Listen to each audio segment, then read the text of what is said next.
Hi,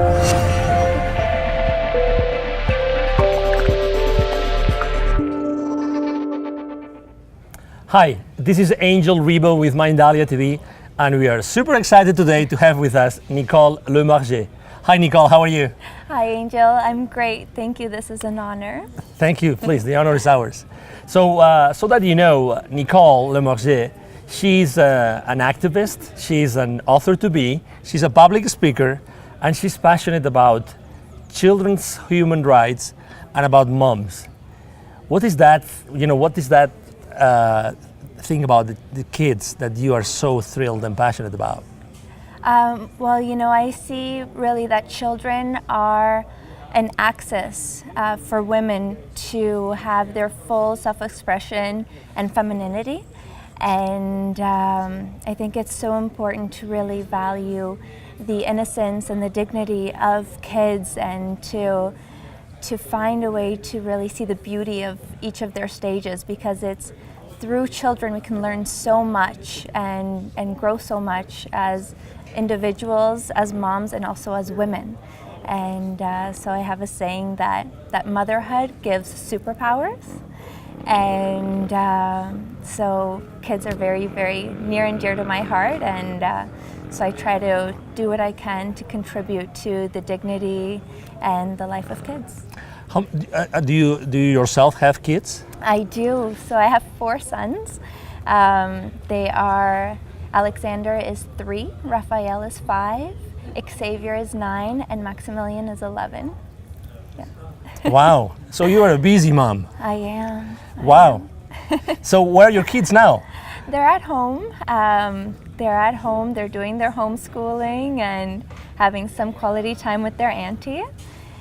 We're very lucky to I have 3 sisters, 2 brothers, and Thomas has a sister. And so we have a lot of love for our boys. So would you mind sharing with our Mindalia TV audience, what have you learned from your kids? That's a great question. They've each taught me something very different. Let's start with the youngest. So Alexander has really taught me to be present, to be in the moment, and to just enjoy the beauty of little ones. So before I always thought, the baby stages, I found it really hard.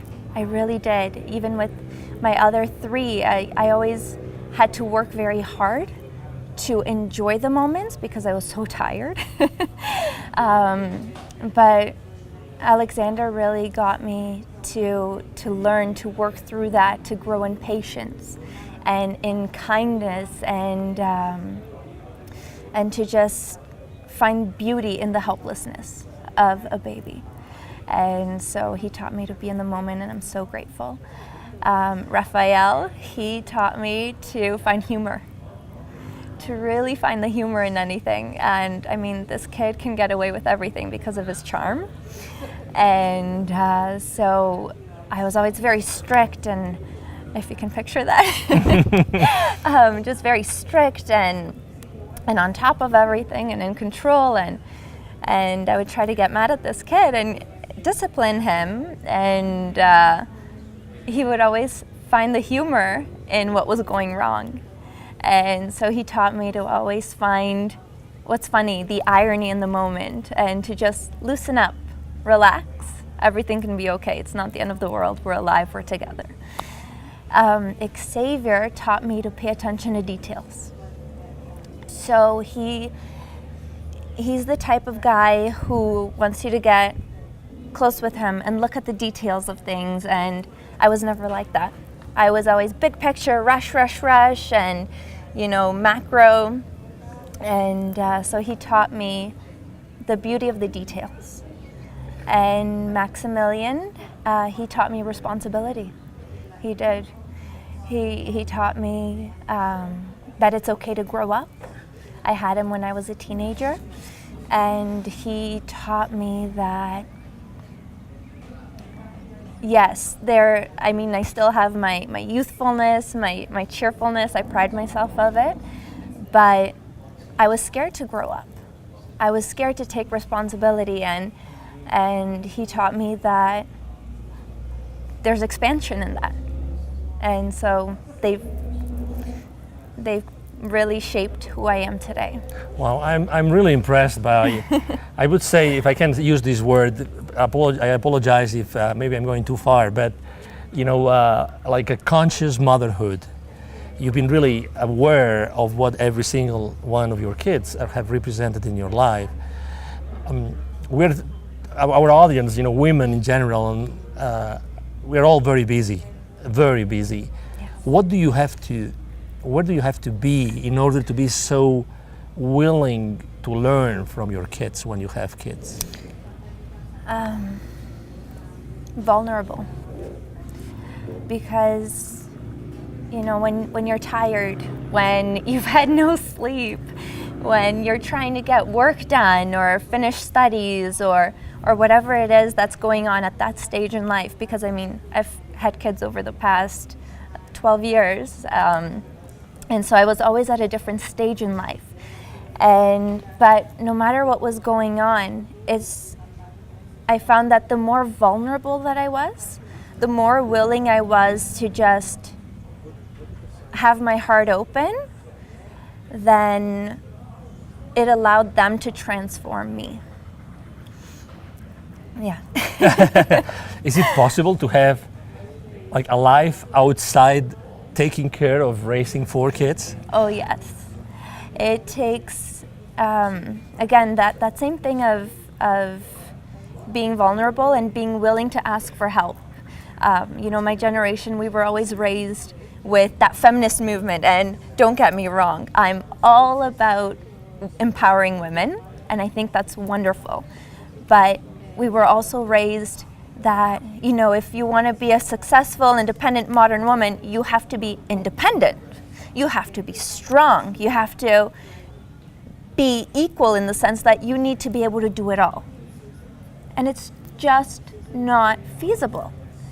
You can have it all. You can have everything that you want, but that's not going to be everything that society tells you should have. And is it possible to have a life outside of motherhood? Definitely, of course. And that's going to look different for every single mother.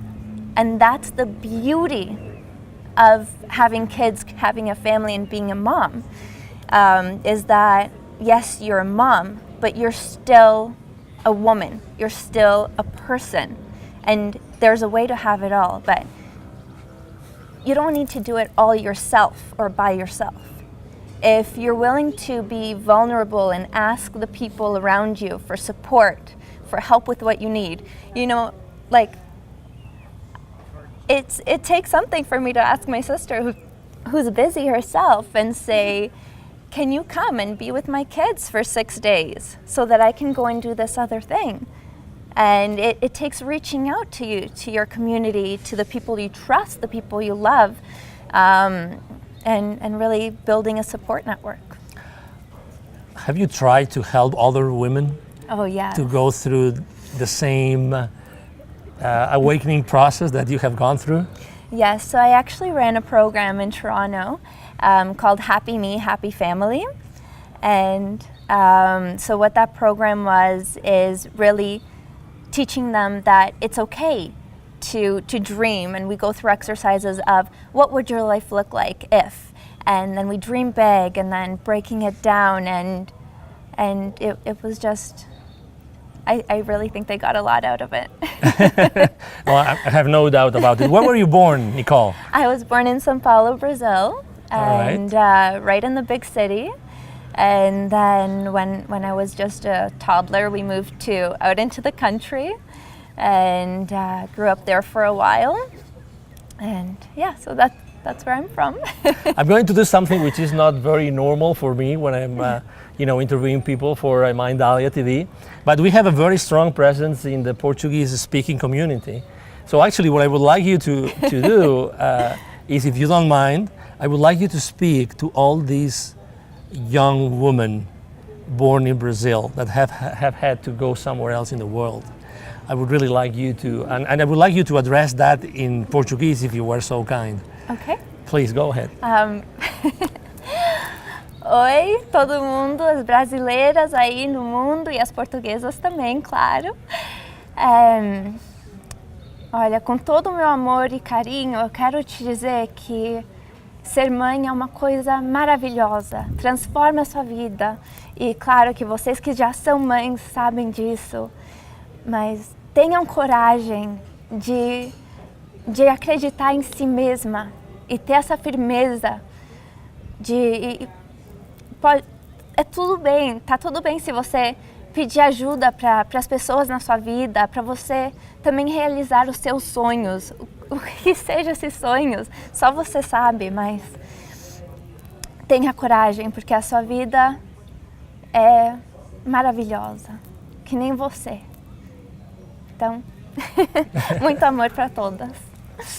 Thank you so much. I know you were not expecting that, but I think that was something that we have to do. There's plenty, the Anglo-Saxon world is full of Brazilian ladies that have had to, go out from their countries, either Portugal or Brazil. But I have personally get to know a lot of Brazilian women that have had to, relocate somewhere else, and they have had to make big, massive efforts in their lives.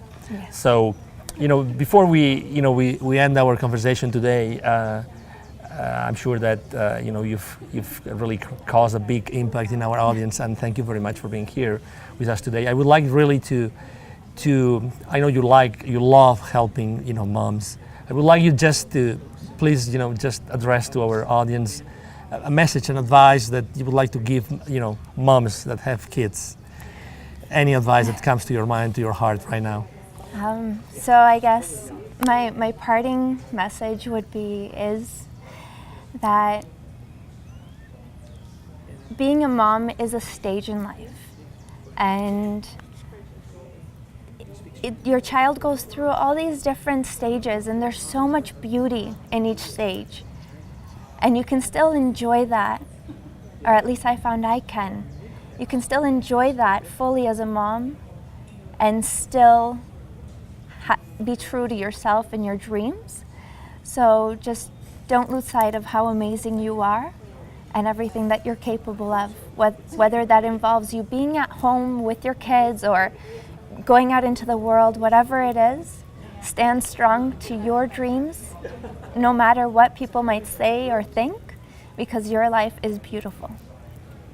Excellent. Where can our audience find you, Nicole? Well, I mean, I have a book that's coming out, and it's titled Stand Strong in the Face of What People Think of You. And so that will be coming out soon, and anybody who wants to get in touch with me is welcome to send me an email. Would you mind sharing your email address? Sure, it's Nicole, Nicole, at the letter E, rationalmarketing.com. And yeah. Excellent. Do you have a website by any chance? I don't I have a domain, but I haven't set up a website, but it's Nicole Le Maguer, NicoleLemaguer.com. Excellent. Hey, thank you. Nicole, it's been a pleasure to be here with you so today much. And to have this conversation. I'm sure that our audience and Mindalia TV has been delighted to see you and to hear your amazing, wonderful, powerful message. And again, this is Angel Ribo with Mindalia TV, and thank you very much for being with us today.